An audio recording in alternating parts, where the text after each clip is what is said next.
मुरबाड पोलिसांची धडक कारवाई, 3 गावठी हातभट्टी केल्या उद्ध्वस्त। मुरबाड पोलीस अवैधरित्या बेकायदेशीर धंदे उद्ध्वस्त करून संपुष्टात आणण्यासाठी अनिल लाड उपविभागीय पोलीस अधिकारी मुरबाड विभाग यांच्या मार्गदर्शनाखाली पोलीस निरीक्षक सचिन हुंदळकर यांच्या नेतृत्वाखाली PSI Sunil Pawar, ASI Khomne, police हवालदार घाग, पोलीस नाईक आसवले हे सरसावले आहेत। यांनी खोपिवली गाव हद्दीत अवैधरित्या गावठी हातभट्टी दारू निर्मित करणाऱ्या 3 ठिकाणी धडक कारवाई केली। सदर कारवाई दरम्यान अंदाजे 1,20,000 रुपये किमतीचे गुळ मिश्रित रसायन जागीच नष्ट करण्यात आलं असून सुमारे 80 लिटर गावठी हातभट्टीची तयार दारू जप्त करण्यात आली आहे।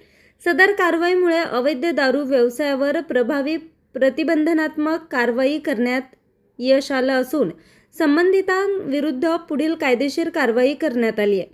मुरबाड पोलीस प्रशासनामार्फत अवैध व्यवसायाविरोधात अशाच प्रकारच्या कारवाया यापुढे देखील सातत्यानं करण्यात येणार आहे।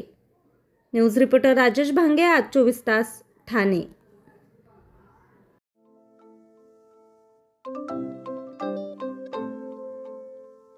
नवनवीन आणि ताज्या घडामोडींसाठी आज 24 तास सबस्क्राईब करा।